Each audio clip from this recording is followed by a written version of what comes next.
Many are the stories of bloodshed on the high seas. Gruesome tales of abuse and torture, committed by men upon their fellow men, only serving to make one wonder, what drives a man into such atrocities? Could it be the oppressive life at sea, isolated for weeks on end in a tight, stinking confinement, surrounded by the constant threat of storms and drowning? Could it be trauma? Haunting memories of horror, robbing one of their love for his fellow man, replacing it with nihilistic hatred? Or could it all be chalked up to sheer psychopathy, something gone terribly wrong in their youth, their head? Who knows? There are many stories of horror at sea, committed by those who sail beneath the bloody flag. Jean d'Avenot tore out the hearts of his victims. Harry Morgan starved his prisoners. Charles Vane tied burning matchcords around his victims' fingers. Henry Every violated an entire ship full of women. Worst among them is always recalled the notorious Edward Low. He is not remembered for his competency or captaincy, but for the blood he spilled, and souls he condemned to damnation. Stories of lips being cut, cooks burned alive aboard their ships, and entire crews massacred. But stories say a lot of things, not all of them true. Edward Low has been smeared by the history books, but was he really so bad? And did he have a reason, something deep within him, for acting how he did?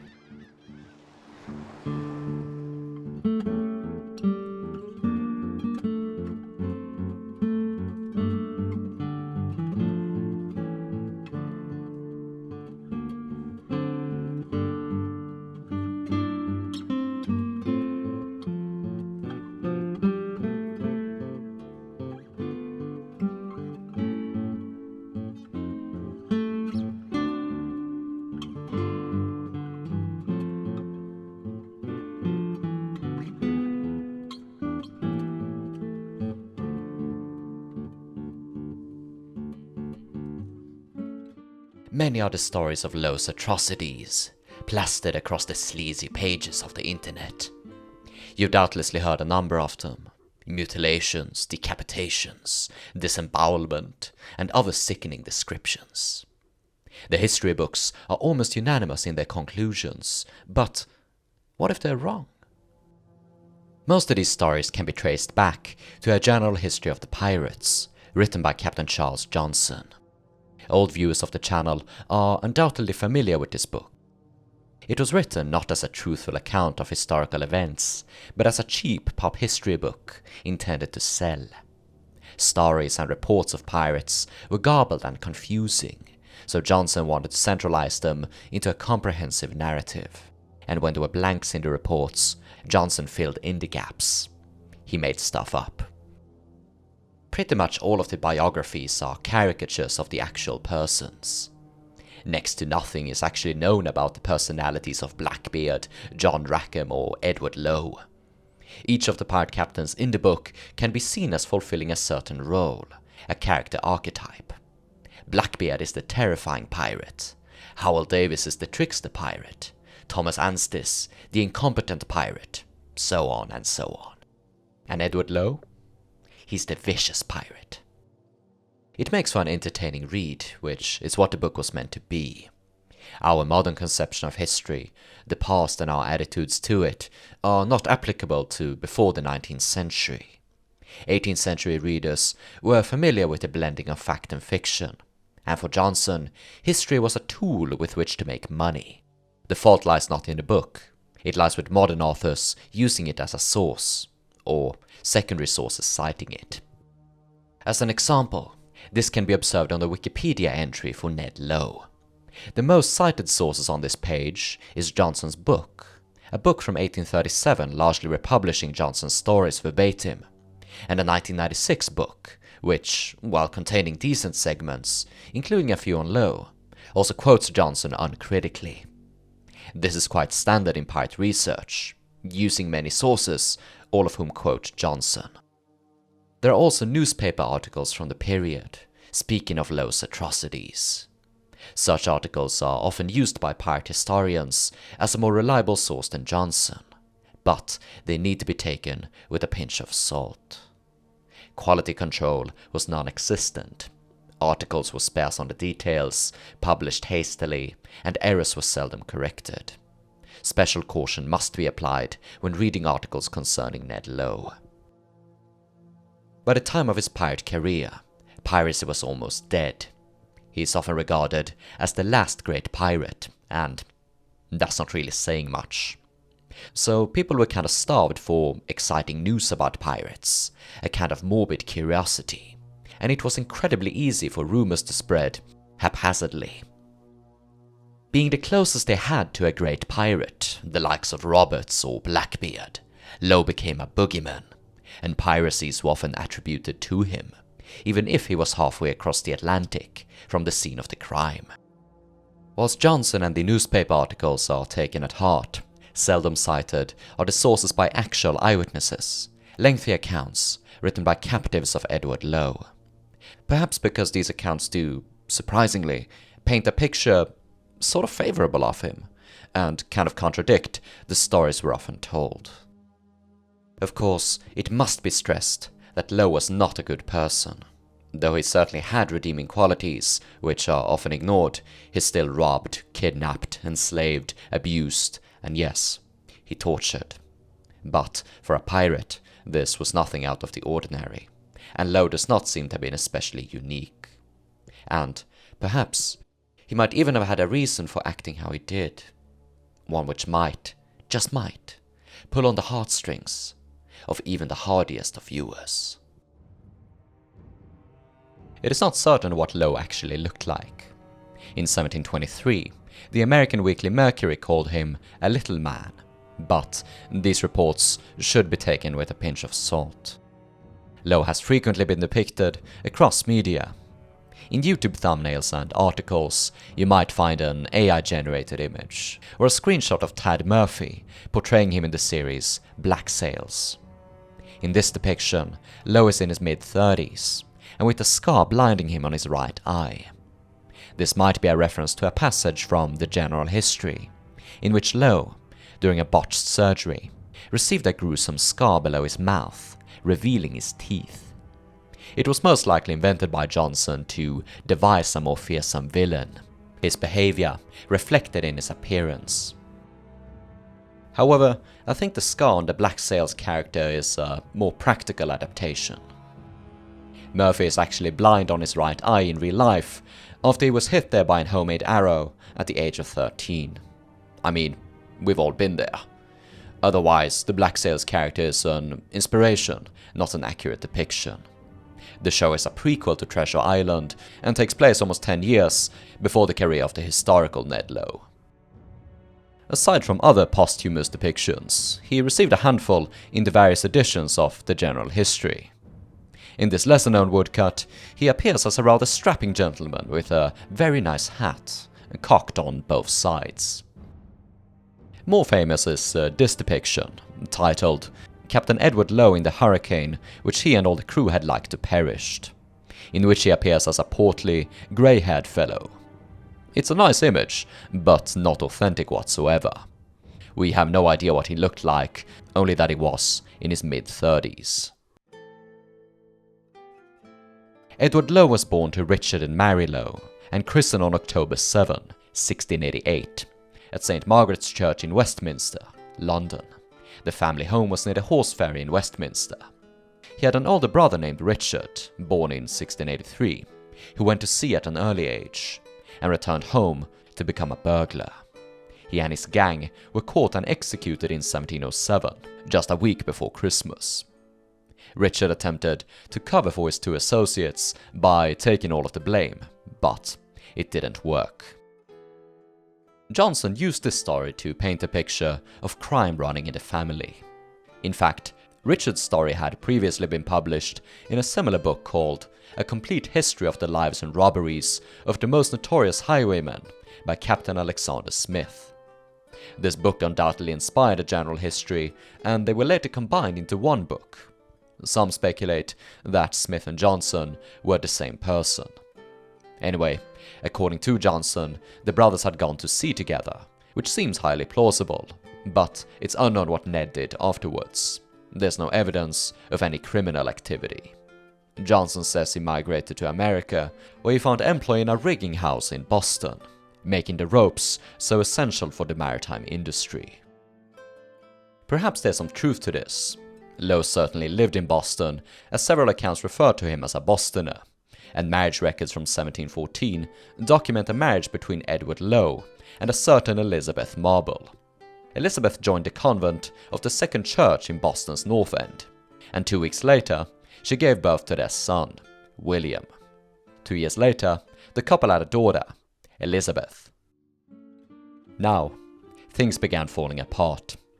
Sometime between 1718 and 1721, young William perished. This seems to have had a severe effect on Edward, and as we shall later see, he had a close attachment to his family. Meanwhile, the economy in Boston was suffering from recession, and wages were not keeping up with the prices. Working class men like Low were struggling. The economy was further ravaged by an outbreak of smallpox, infecting half of the population and killing 1 in 12, including the wife of Edward Low. Having lost his wife and son, and having next to no economical prospects, Ned Low left his 1-year-old daughter in the hands of her family and went to sea. We do not know for certain how he ended up as a pirate. Perhaps it had been on his mind since leaving port, but judging by his clean record, it cannot be guaranteed.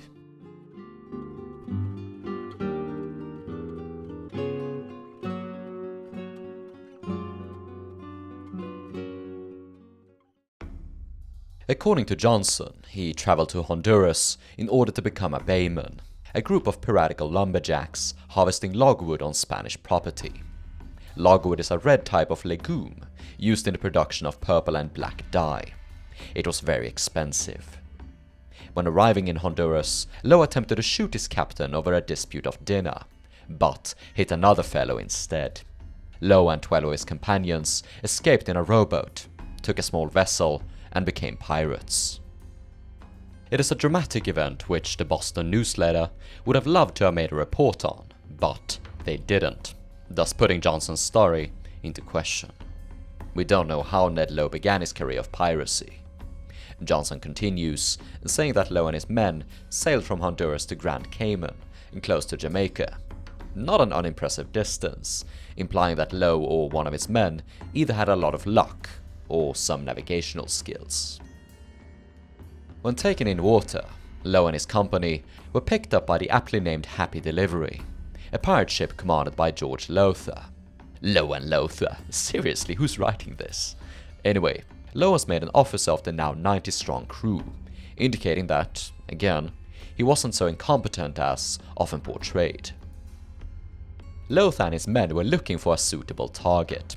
If Johnson's story is true, then Low and his men must have gathered substantial intelligence of the logwood shipping, and indeed, records confirm that the pirates headed there next. On January 10, they captured the Greyhound, a Boston ship, after a short dispute. From her crew, they press-ganged several men, including 25-year-old Charles Harris. He would end up as a close confidant of Low himself. Over the past few months, the hull of the Happy Delivery had been infested with shipworms, seaweed, and barnacles. This proved detrimental to her speed, vital for a pirate to chase and escape, and demanded she be cleaned, careened as it was called. The pirates took their flotilla deeper into the bay, where they beached and tipped the ships over.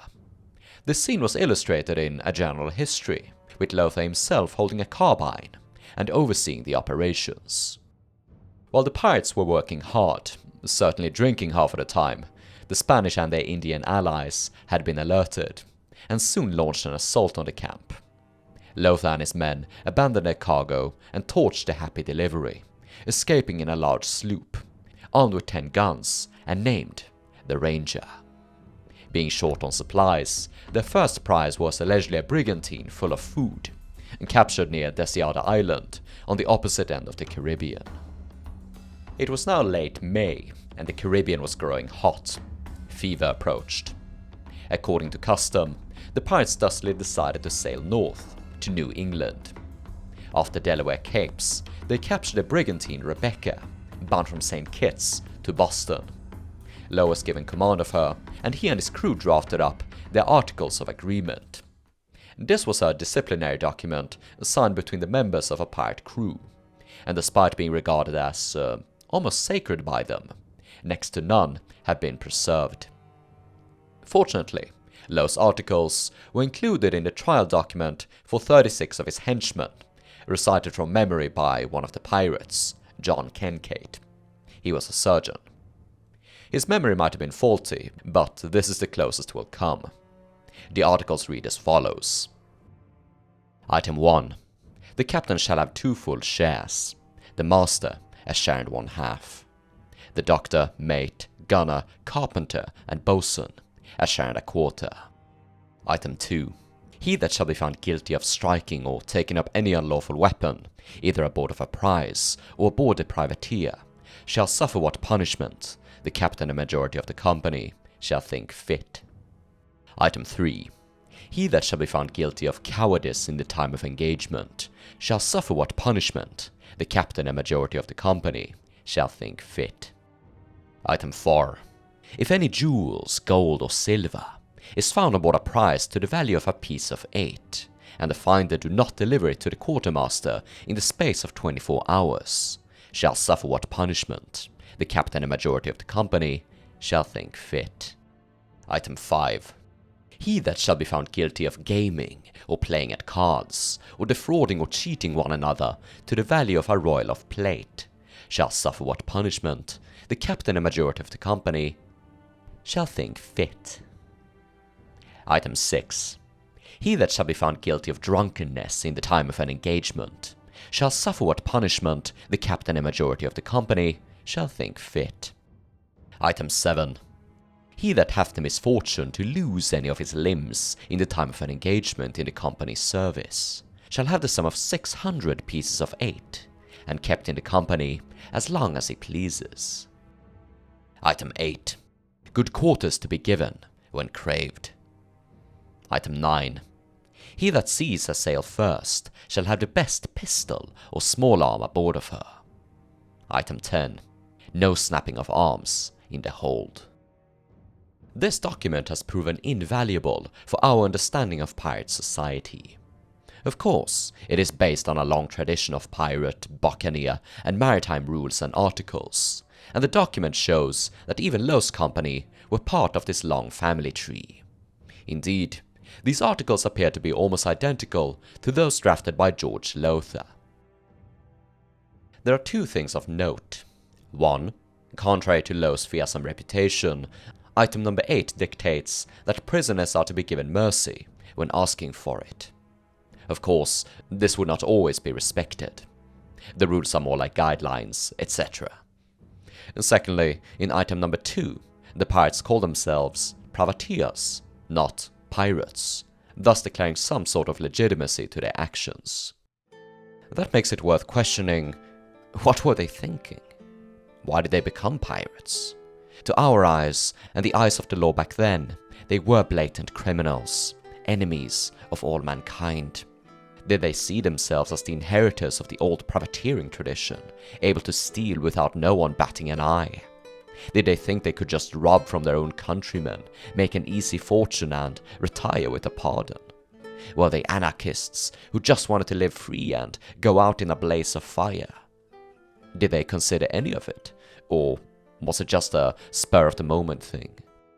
Owing to the aforementioned trial document, we have a good understanding of the demographics of Low's crew. Though there were a handful of outliers, most of them were young men from the Anglosphere, aged between 21 and 23. Len Travers put it quite eloquently in his book on Edward Low. These were young men who, for the first time in their lives, were having their way with the world, taking what they wanted, thumbing their noses at authority and daring authority to do something about it. Of course, authority would do something about it, but we'll come to that, all in due time. Low and Lowther decided to part ways, the latter heading northwards to New York. After some trials and tribulations, Lothar would return to the Caribbean, where he'd be tracked down by the HMS Eagle. Instead of surrendering himself, Lothar escaped through the cabin window to a nearby island, where he was later found lying cold and still, a discharged pistol clutched in his hand. You can probably connect the dots. Meanwhile, Low had sailed to Block Island, not far from the opening to Narragansett Bay. From here he could easily intercept vessels going to or from Newport, the capital of Rhode Island. He captured 3 different ships without grabbing any significant loot. Fresh water, provisions, spare sails, flour, and gunpowder. Survival goods, not riches. To slow the spread of the news, the pirates crippled the ships by cutting spars and rigging, but the crews themselves went unharmed. One exception was made for the master of a sloop, who was reportedly wounded with a sword, though not dangerously. Amongst pirates, this is nothing out of the ordinary. They often had a dislike for merchant commanders, many having traumatizing experiences of ill treatment. If Low truly began his career of piracy as a mutineer, then perhaps Johnson left out some details. Perhaps Low and his crewmates had been abused themselves. The Rhode Islanders responded quickly, fitting out a pair of sloops, mounting them with 15 guns and 130 men. Low had the wisdom of foresight and had long since departed. This for the better, since the Rebecca was a dull sailor. They set a course for the southeast, passing Nantucket, where they captured a fishing sloop and kidnapping the crew of 6 Native Americans. Low would now commit the first of his horrible atrocities. 2 of the Americans were hanged for no apparent reason. Some have explained it as racially motivated. Ever since being ambushed by the Spanish and their native allies, Low and his company appear to have had a beef against them, and perhaps they considered all red men the same, savages. Some pirates were actually good at distinguishing between different tribes, but all men are not the same. Again having the ability of foresight, Low escaped the area before the authorities could get alerted of his presence. He sailed to Nova Scotia, entering Port Roseway, where he captured over a dozen fishing vessels.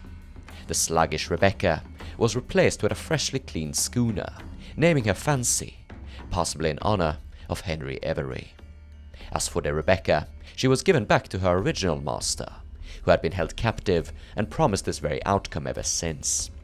He was let go unharmed, together with a number of prisoners. The rest of the fishermen were shanghaied into pirate service, amongst them a 21-year-old named Philip Ashton. Ashton has proven invaluable to pirate history, since he provided us with a detailed account of his 9 months in captivity on the Ned Low. The account draws from a New England literary tradition of part horror stories, part adventure, part survival, pioneered by Mary Rowlandson after her experiences in King Philip's War. These stories were not only examples of early realism, but also a method of conveying a religious message, God showing mercy to his faithful. Indeed, Ashton was no writer, but had assistance from Marblehead minister John Bernard. Certain parts of Ashton's narrative have certainly been dramatized or twisted to suit this religious narrative. For example, in one incident, a pirate tries to shoot Ashton, but his pistol misfires 4 times in a row. When the pirate holds his pistol over the water, it shoots perfectly. Bad gun or divine intervention? Still, the blending of fact, fiction and propaganda was part and parcel of any written document in the period. All of history is a narrative, and we cannot go around nitpicking everything. Even if it might seem like I'm doing so in this video, you'd be surprised at my amount of restraint. So while we can be skeptical towards a few passages, most of Ashton's narrative is probably honest. Ashton and 40 or so captives were guarded in the hold of a separate ship, essentially a floating prison. The next day, Low and his quartermaster, John Russell, came aboard and ordered groups of the prisoners dragged up to the quarterdeck. Holding a pistol, he demanded to know if any of them were married. All of the captives were younger than 21, and when they were too terrified to respond, Low put the pistol to Ashton's head. This forced the words out of him, and Low calmed down. It soon became clear that Low would only recruit unmarried men, regardless of age.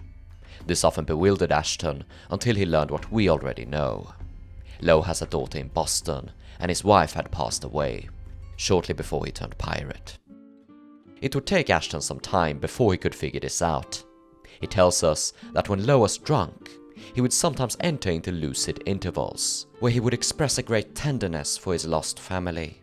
He believed that there were no loyalties greater than the one to wife and child, and that married men would become uneasy in pirate service and desert him. It is obvious that Low had turned to drink in order to numb his pains. Low and his associates exposed the captives to a multitude of psychological pressures in order to make them sign the articles and willingly join the pirate crew. First they called them one by one, asking them with force and threats. Afterwards, the pirates treated them with respect and kindness, giving them alcohol and making promises of riches, a share in the spoils. When this did not work, Low used the pistol again, making all sorts of threats, cursing and swearing. When this didn't work either, the pirates just entered the captives' names into their logbook anyway. Ashton also mentioned that Low had a dog as a personal pet, and it seemed to be quite fond of its master. When Low and company departed Rossway, some of the pirates had forgotten the dog ashore, and it stood upon the beach, howling for its master. Low immediately demanded a boat to be set and fetched the dog. The men in the boat used this occasion to escape, and Low did never see his companion again. Ashton tried to escape as well, but the quartermaster caught and tried to execute him. This was the incident with the pistol. When the pistol failed, the quartermaster drew his sword and chased Ashton into the hold, where he blended in with the other prisoners. I mention this incident because even though many of the atrocities have been attributed to Low, it is clear that his crew, or at least some vocal members of it, were even more violent than him. Pirate captains were subject to their crew and ruled as much by them as they by him. Members of these insular groups tend to pressure each other, and it very often leads to these horrific atrocities. But it is not entirely just to blame it entirely on Low. The fancy continued to Newfoundland, where she narrowly avoided a man-of-war and sacked the village of Carbonear, but hurt none of the inhabitants. They captured several fishermen in the Grand Banks and continued next to the Azores, across the Atlantic, arriving there in August of 1722. Here he captured a large Frenchman and a Portuguese pink, the latter of whom he rechristened the Rose, and made his new flagship, allegedly mounting her with 34 guns. It is during the Atlantic voyage that Johnson attributed many of Low's more barbarous episodes, including tales of him burning alive a cook for being a greasy fellow, hanging Portuguese friars from the yardarms, and disemboweling someone without a reason. Ashton, who was held captive by Low, recounted no such events, so it was most likely invented by Johnson. And Ashton did not pull any punches when describing his abuses. Once a week, he would get pestered about joining the crew, and the pirates would thrash him with a cane or even the flat of a sword. Aside from this, the mood aboard the ship was riotous. The pirates would curse and swear and drink heavily, always putting the sleepless prisoners on edge. But there was no talk of massacres or torture. One of the most popular stories, which was published in a general history but did not originate from it, involved Captain Low cutting off the lips of a Portuguese master, broiling them before his face, and afterwards murdering him and the crew of 32 men. This story was related by Low's former quartermaster, Nicholas Lewis, when he was captured by Governor Hart of the Leeward Islands. Again, Ashton made no mention of this incident, or even any capture of a ship like this. Lewis was not even present when the incident allegedly occurred, and he was a deserter who wanted to vote Low out of office. He most likely told these stories to exonerate himself by turning Low into a boogeyman, but it didn't save him. Many of these dramatic tortures attributed to Low seem imaginative and reminiscent of the ones told in a previous book about pirates, Exquemelin's Buccaneers of America. These sorts of stories were very popular, but not always true. Ashton and Bernard seem to have been very interested in publishing as many of Low's atrocities as possible, so the fact that the crimes described by Lewis and Johnson are never mentioned is quite telling. At this point, I think both you and I have tired of this nitpicking of the legends. I don't want to make a career out of putting out fires, so rest assured. If there's anything I left out of this story that appears on the Wikipedia page or other documents about Low, it is most likely that they originate from a general history, and I just couldn't be bothered to mention them. It's not like I'm presenting any new radical information on Low. Most of it is known among those who have researched him, and you can find all of my sources, both period and modern, listed in the video description, or at the end of the video. I am simply relating this story in the medium which I am familiar with. Seldom told are the many stories of Low showing mercy. When he took the Rebecca, he ordered a crewman tied to a mast and threatened to whip him. He never did, and the man was released. When Ashton was captured, another prisoner named Nicholas Merritt was abused by an old pirate called Jacob. When Merritt related his story to Low, Low had Merritt separated from Jacob. When another one of Low's quartermasters, Francis Spriggs, learned of Ashton's escape attempt, one of them at least, he told Low that he wanted to execute Ashton. But Low just laughed it off and said that if he had been in Ashton's position, he would have tried the same.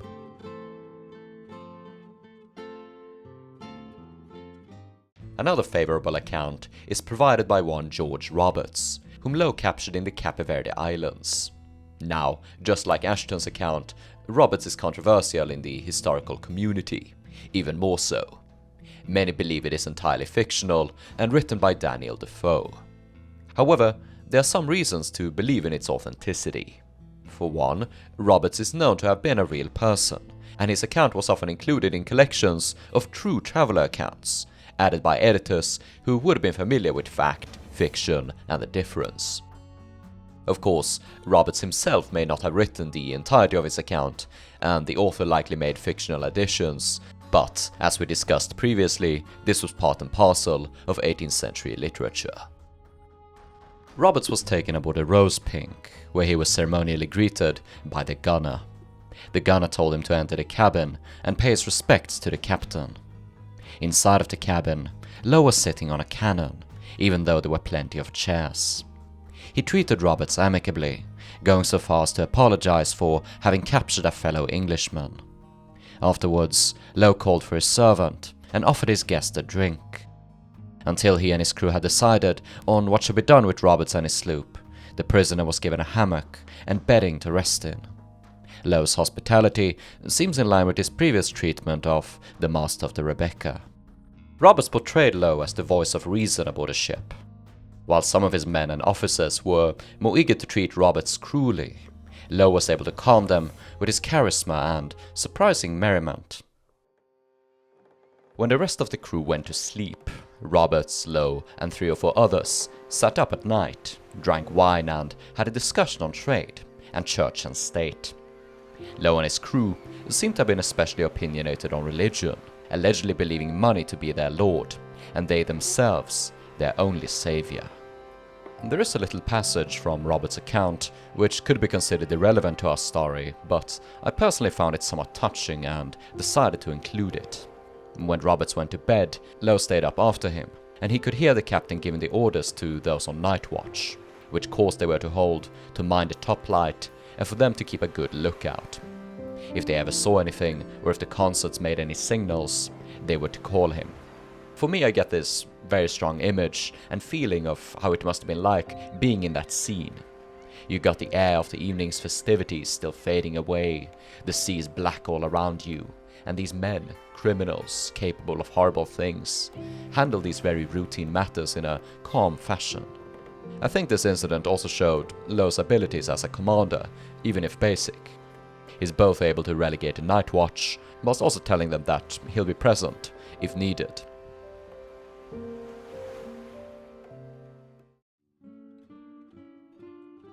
So judging by these testimonies, it appears as if Ned Low was far from the monster we're usually told of.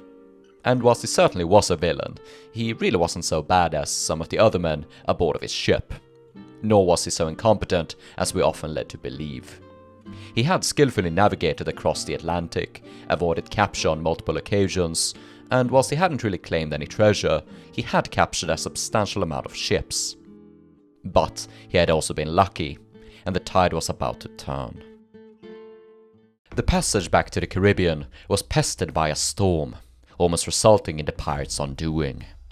Arriving in the West Indies, Low intended to careen his vessels, but didn't have much experience in the process. When the crew began working on tipping the Pink over, Low and the surgeon were still inside the cabin. The tipping went a bit too well. She pitched over completely, and water began gushing inside. They had forgotten to close the ports.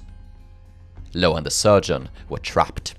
Low sprang to the stern port and wriggled out, but the surgeon was forced back by the rushing water. Low just narrowly managed to catch him by the shoulder and pulled him out. The Pink rolled on its side and sank in 6 fathoms of water, a complete loss. Several men were caught in the accident and had to be rescued. 2 of them drowned. Low and the surgeon narrowly escaped. The massive crew of 90 men now had to be packed into the close confinements of the schooner.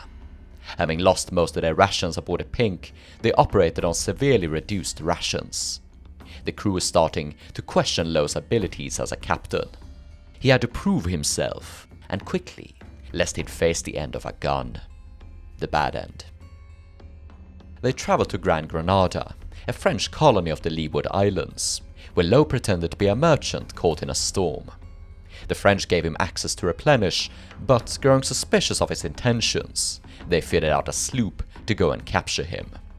She was a fine, Rhode Island-built vessel of 70 tons, armed with 2 guns and a crew of 30. She was severely outnumbered and outgunned by the pirate, and when she came alongside, the pirates only had to show a little force to make him surrender. Despite the Frenchman's inferior armament, the sloop was much superior to the schooner, and Low decided to make her his new flagship. Command of the Fancy was given over to the aforementioned quartermaster, Francis Spriggs. Now, the Caribbean cruise could truly begin. Close to St. Croix, the pirates captured a pair of sloops, using the captives as hostages to extort a chest of medicines from the island's inhabitants. The captives were threatened with murder, but all of them were released without harm.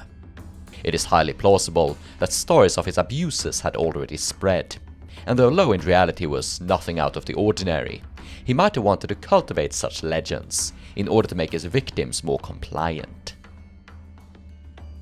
Around February of 1723, the pirate squadron sailed to the Gulf of Darien, where they encountered a slave ship, escorted by a 24-gun warship.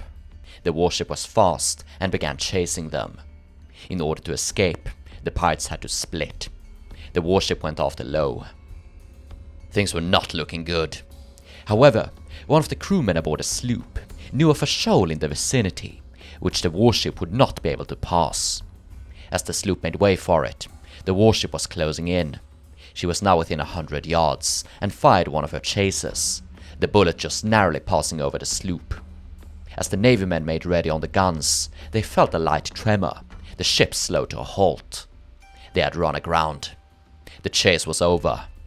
Be it by skill or fortune, Ned Low had escaped. Spriggs had escaped to Roatan Island, a traditional pirate hideout not far from the Bay of Honduras, where Low had begun his stint in the sweet trade.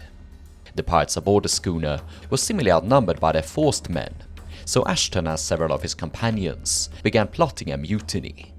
That was when Low returned, squashing the plan in its infancy. Still determined to escape, Ashton managed to make his way ashore under the guise of collecting water. He was very active in assisting the pirates, and when the task was done, he went down the beach and began collecting stones and seashells. When he was about musket shot off from them, the cooper called out to him, asking where he was going. Ashton responded that he was collecting coconuts. When he lost sight of the pirates, he ran. The jungle was thick, impossible to search, and easy to hide in. Ashton hid under one of the bushes, and could hear the pirates calling out to him.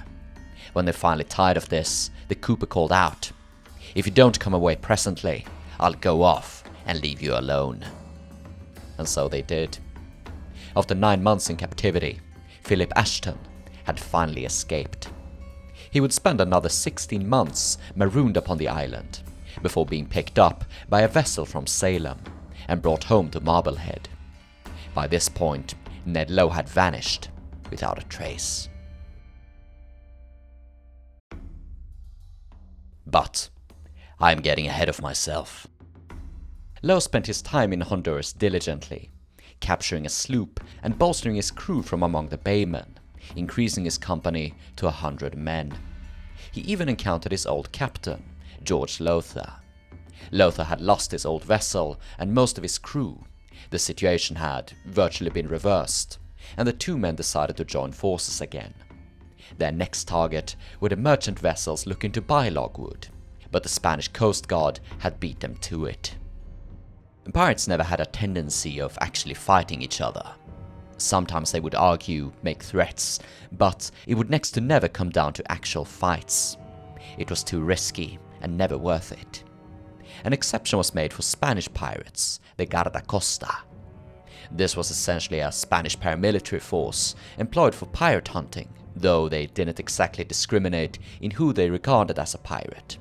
Smuggler, merchant, you name it.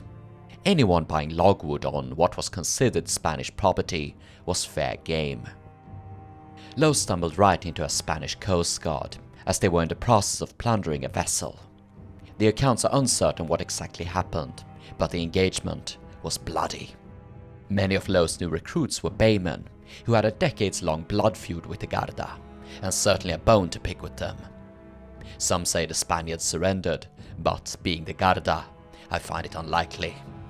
It is uncertain how many died. Some say all of the Spaniards, in battle, may be executed. Others said that at least a handful were spared. 2 of the prize ships were burned, and the English prisoners let go in a spare. A merchant captain named Lloyd remarked how the pirates were more civil than was expected to the English. Low and Lothar parted ways for a second and final occasion, setting the old captain back on the path to his grim and lonesome destiny. The destruction of the Spanish crew marked a turning point in the company of Ned Low. They were seemingly growing frustrated over constant disappointments and poor pickings. The pirates' life not turning out to be what they expected. Their frustration would be expressed through an increasingly vehement treatment of their victims, more akin to the stories we're told. On the 8th of May, 1723, shortly after departing the Bay of Honduras, Low captured the Amsterdam merchant of the western end of Cuba. In spite of their articles and previous behavior, the captain was wounded with a cutlass and finally had his right ear cut off. This was not done for interrogation. Captain Welland had divulged everything they needed. It was pure excess. We don't know if it was Low personally who mutilated him, however, or the more bloodthirsty members of his crew. Of course, some of the stories told around this time seem less believable. In one newspaper article, it was alleged that the passengers were tortured when they wouldn't reveal the location of their money. It seems unlikely that regular civilians would have endured the barbarous treatment of being whipped or having the flesh of their fingers burned to the bone over a measly sum of money. Unlike the story of Captain Welland, these ones were not related by any named witnesses, and thus seemed to be rumors. And there were certainly rumors floating about, because even though Low was a second-tier captain when compared to scalawags like Bartholomew Roberts, there weren't too many contenders floating about anymore. Low was pretty much the only big pirate left, so regardless of his crimes and success, he became a convenient boogeyman for the popular press.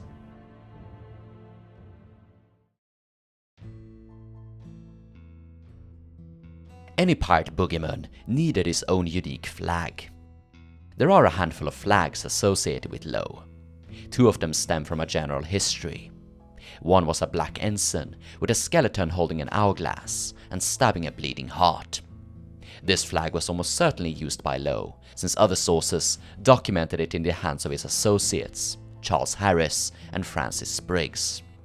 Indeed, it may have served as a symbol for the entire company, headed by Edward Low, and he may have inherited it from George Lowther. Of special note is that Harris's flag was not actually black, but a deep blue, which many eyewitnesses took for black at a distance. Black was an expensive color, which pirates didn't always have access to, and used substitutes like brown, grey, or blue. Among the pirates, this flag was allegedly called Old Roger. The next flag associated with Low is a black background with a red skeleton. This one also stems from a general history, but cannot be verified by any other source, so could have been invented by Johnson. Lowther used a black flag with a white skeleton, so perhaps Low inherited it, but changed the skeleton to red in order to distinguish himself. Some speculate that Low's flotilla flew the skeleton stabbing a heart as a common flag, and Low used the black flag with a red skeleton in order to distinguish his vessel as the flagship. According to George Roberts, held captive by Low, the pirates used a special flag as a consultation signal to his consort ship. This banner was a green silk flag with a yellow figure of a man blowing a trumpet. This design was rather ingenious and seems to have been drawn from pirate tradition. Pirates did not only use their flags to threaten their enemies, they were also used as a signal to allies. At Madagascar, black flags were hoisted to signal a desire to trade with the natives, who saw the pirates as partners. In a consort ship, firing a cannon and hoisting a black flag was seen as a call of distress. Flags were used for a similar purpose in the military and civilian spheres. Thus, it's really a shame that we know so little about pirate flags. There are doubtlessly countless unique pirate flags, including signal flags like this one, which were never recorded. At this point, Low commanded a 10-gun sloop, Fortune, and his consort, the 8-gun Ranger. Quartermaster Charles Harris, who had initially been press-ganged, replaced Francis Spriggs as captain of the consort. With summer fast approaching, the pirates sailed north to escape the heat, likely intending to ultimately make the same round as they had done the previous year, crossing the Atlantic. From Cuba, the pirates entered the Florida Strait, and thence to South Carolina. Here they intercepted as many as 16 merchant vessels, plundering their stores, provisions, and valuables. One of their prizes included the sloop William, whose crew they had already robbed from and allegedly tortured a few weeks earlier. The pirates let the William go unharmed and wished them well home. On the 5th of June, Low and Harris were 45 miles off the Delaware Capes, where they captured a sloop and a small pink.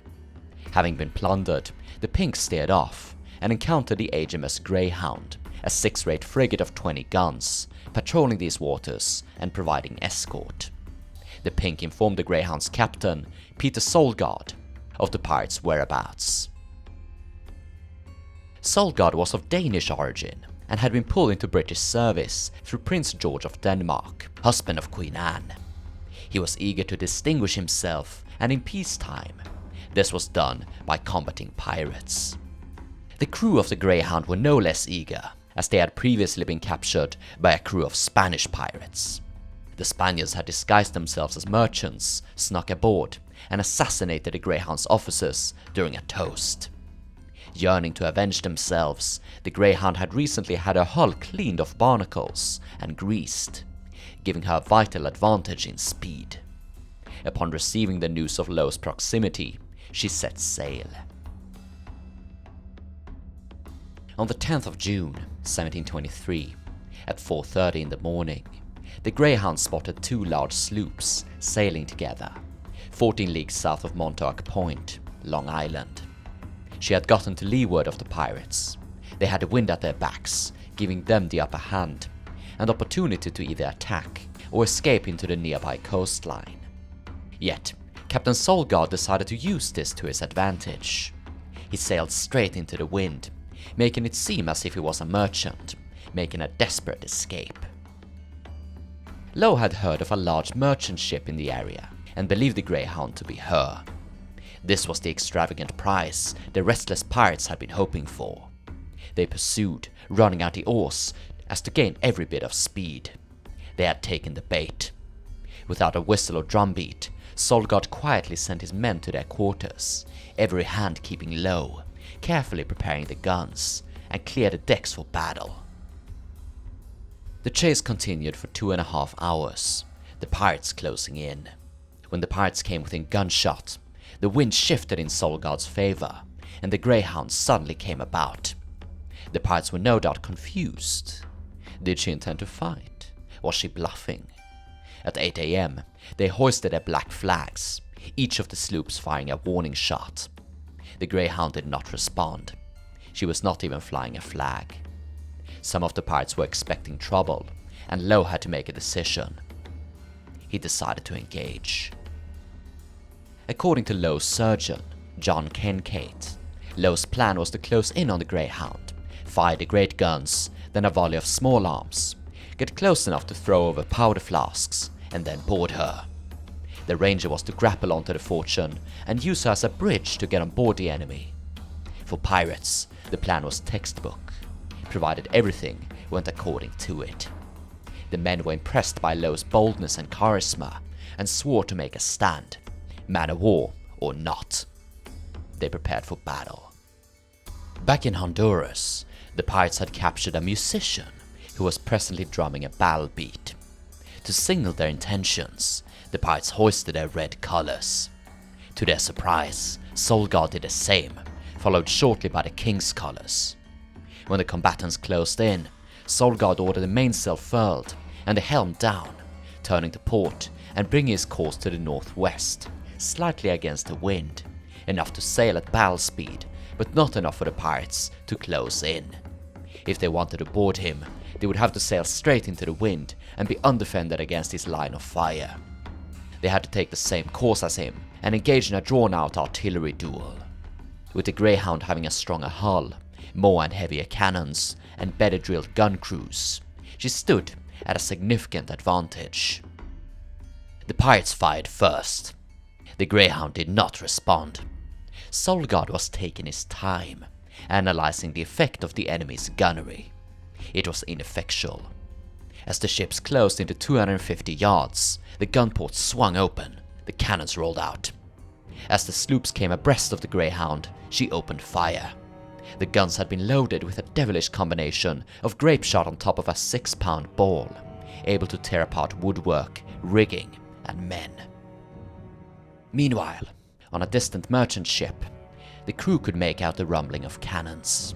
Some hoped it was the man-of-war engaging the pirates. Others said it was the pirates firing a salute. It was the birthday of James III, pretender to the throne, and very popular among pirate crews, including Low's. The battle continued for an hour, and it soon became clear that the pirates did not stand a chance. At 9:30 AM, they decided to run. They turned to downwind and even broke out the sweeps again to gain any possible inch of speed. Solgard ordered to pursue. Since he still had the wind at his back, his full-rigged ship had the advantage of speed. He would catch the pirates. Then the wind died. The Greyhound, built as a galley ship, carried oars also, and Solgard hastily ordered 86 of his men, 2/3 of the crew, to man them and pull. The chase was on. The pirates had pulled out of cannon range, and now it was a question if the Greyhound could close the gap. It was a test of endurance, both for the rowers slaving away on the oars, and the commanders to try anything, everything. Aboard the pirate sloops, many of the freemen were wounded or killed, so they had to force slaves and prisoners to row for them. Amongst the rowers were enslaved Africans, a couple of boys no older than 17, and even the drummer, ordered to do something useful. The Greyhounds had settled into a good pace, as to not exhaust themselves. At 2:30, the wind picked up again, and the pirates decided to make a move. They racked the sweeps and hauled up their topsails, and turned against the wind to receive the incoming navymen. Their guns were aimed at the Greyhound's masts, intending to cripple her at least enough to allow their escape. They had completely abandoned the prospect of victory. Now, it was a fight for survival. The Greyhound came about, racking the oars and sending the men back to the guns. Keeping close to windward, they sailed in parallel and plied the pirates with small and grape shot. It is not entirely certain how many casualties The pirates had sustained by now. Aboard the Ranger, there were 5 dead and 8 wounded. Kincaid struggled at mending all of them, and the deck was running slick with blood. Accidents became common. One of the older pirates, Edward Eaton, was wounded when the recoil of a cannon struck him in the knee.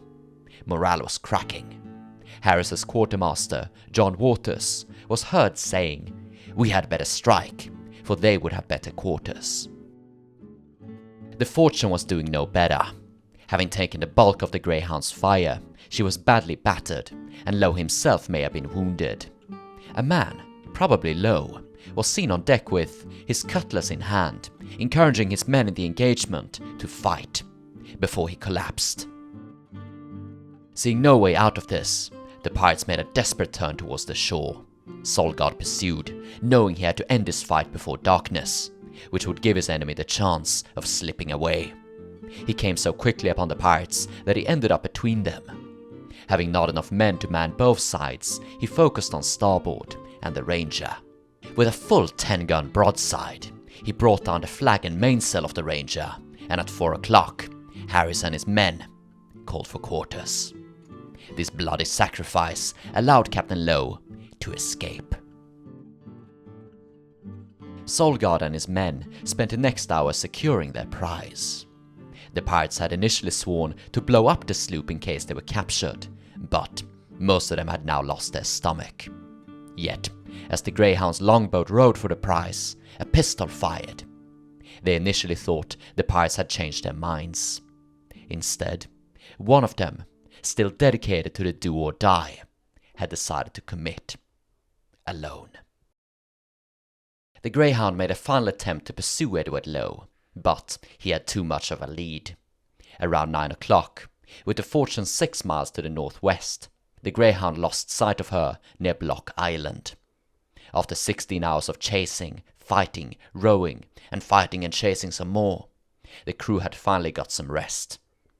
How the captured pirates felt, one could only imagine.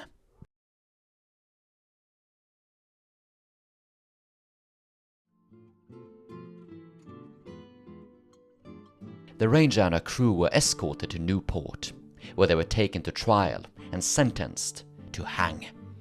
During the execution, the deep blue flag with a skeleton stabbing a heart was hung up to flutter from the gallows. The universal symbol of a pirate's defiance had now become a symbol of their doom. One could say they had always been one and the same.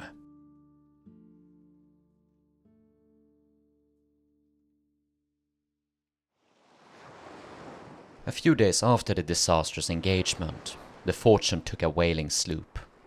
According to newspaper accounts, the skipper was whipped around the deck, after which the pirates cut off his ears and shot him in the head.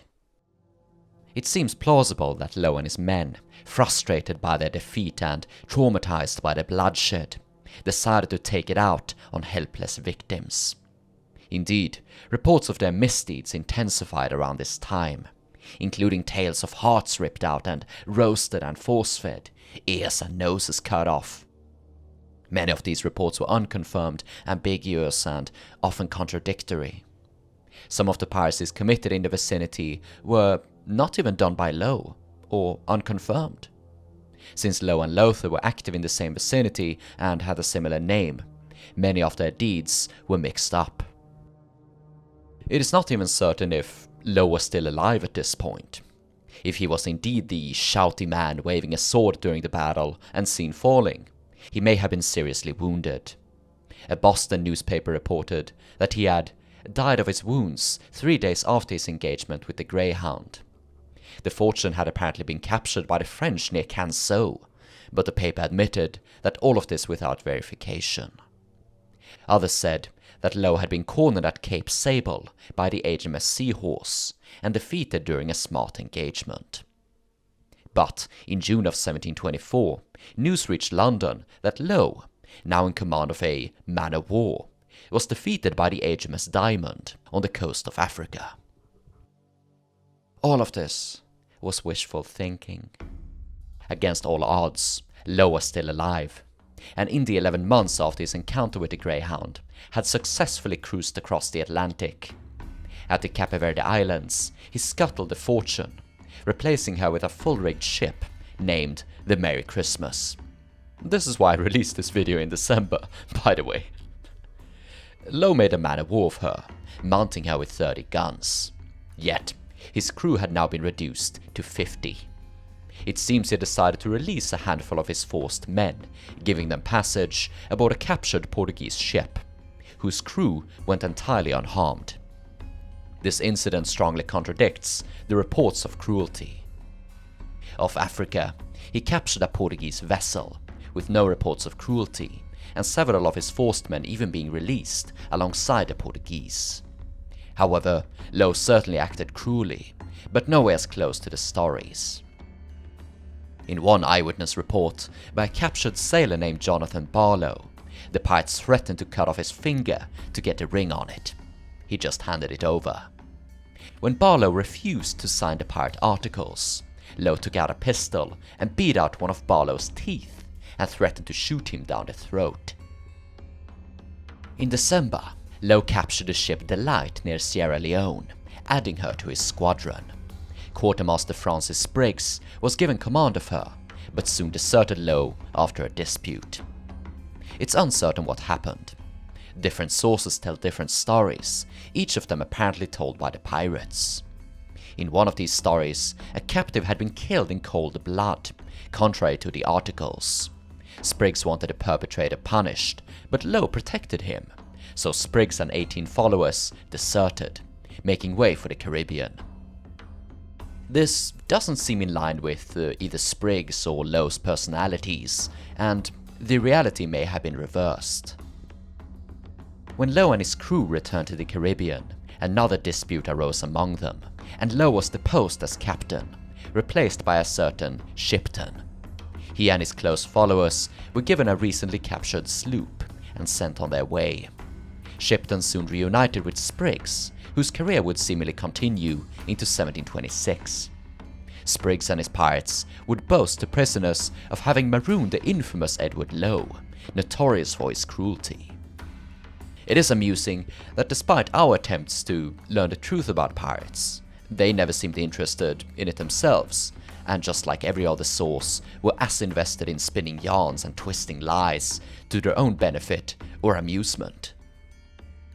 One could only imagine a pirate like Low reading about his dramatized exploits in A General History of the Pirates, which finished production in early 1724, when rumors of the captain were still abound, and he still roamed the sea.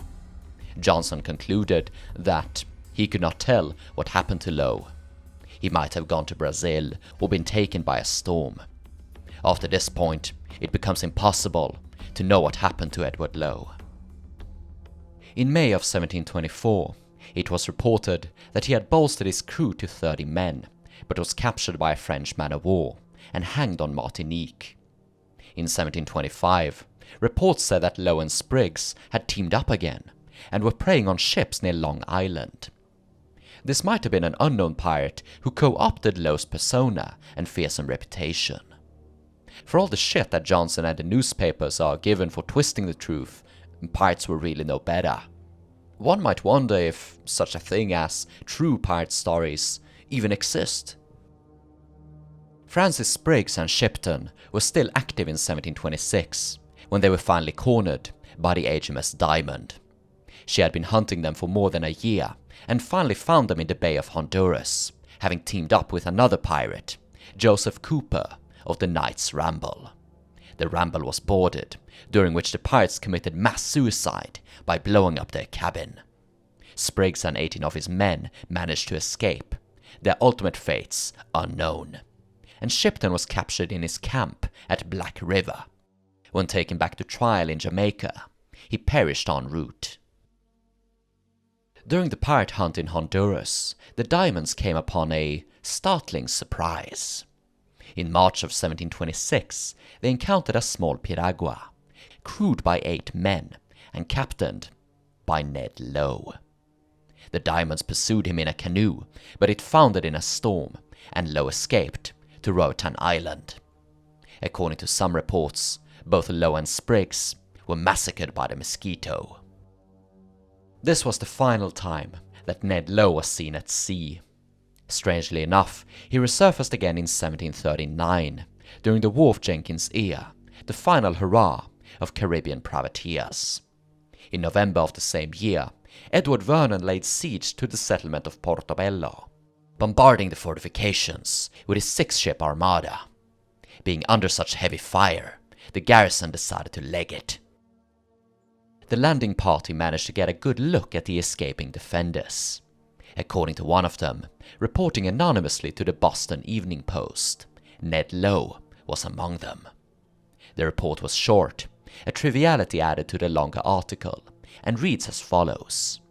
The famous Ned Low, formerly well known here for his piracies on this coast and in the West Indies, was a gunner of one of the Spanish forts, but finding his countrymen like to prevail, took leg and escaped into the country. Almost 15 years had passed between Low's escape to Roatan and his alleged servitude as a gunner in Portobello. What had happened between then is entirely uncertain, but might have been an adventure far more exciting than what we actually know about him. Or it wasn't even Ned Low at all. He would have been 51 years at this point, and the eyewitness must have had hell of a good eye if he could recognize this old pirate 15 years after he was last seen. Who knows?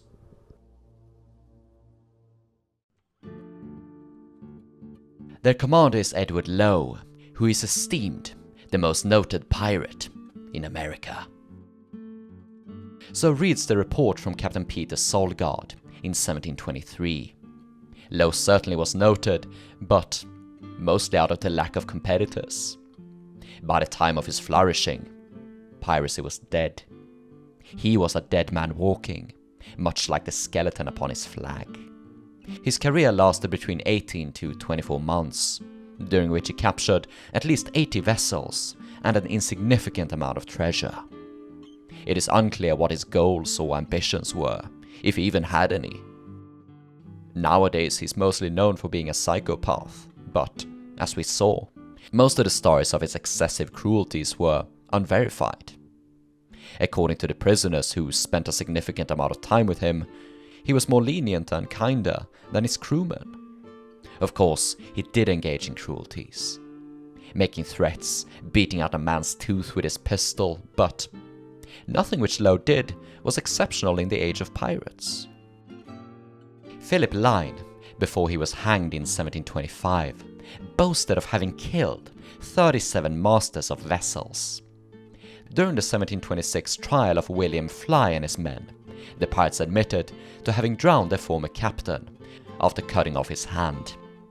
The cruelest deed of the Golden Age was no doubt committed by Bartholomew Roberts, who in 1722 burned the slave ship Porcupine, with 80 of her slaves still aboard. Low was far from the worst pirate of the Golden Age. But trying to redeem Ned Low from his purported cruelties might not even be for his own benefit. One should not try to paint him as a victim, and many of the legends were without a doubt deliberate, either by other pirates or by he himself. They benefited from cultivating these fearsome reputations, so by debunking them, it is more so a point against them, to dispel the fear of them, and to provide some justice to their victims, and the people who lived in legitimate, but ultimately unearned, fear of them. Not to mention all of the shady writers and papermen benefiting from these stories and the panic they spread. In truth, Low was a sad man. Literally. He had lost his family and his way with the world, and it seems that piracy looked like the only way out of his darkness. If there's one thing I think you should take away from this, is how to not deal with your own issues, and possibly to see these troubles in others, and maybe try to prevent it before it is too late. Edward Low abandoned his infant daughter and went to sea. In 1739, December 7, Elizabeth Low married James Burt at the New North Church. There are no records of any children. She may have died shortly thereafter. In 1743, James Burt married Hannah Coolidge. It seems unlikely that Ned Low had any legitimate descendants. That we know of at least. If you enjoy the videos I produce, please consider supporting Golden Gunpowder by becoming a channel member or Patreon supporter. For as little as $1 a month, Patreon supporters get early access to my videos and can watch them without ads. I also have a merch store where we sell clothing and stickers featuring authentic pirate flags. Please enjoy, and I'll see you again soon.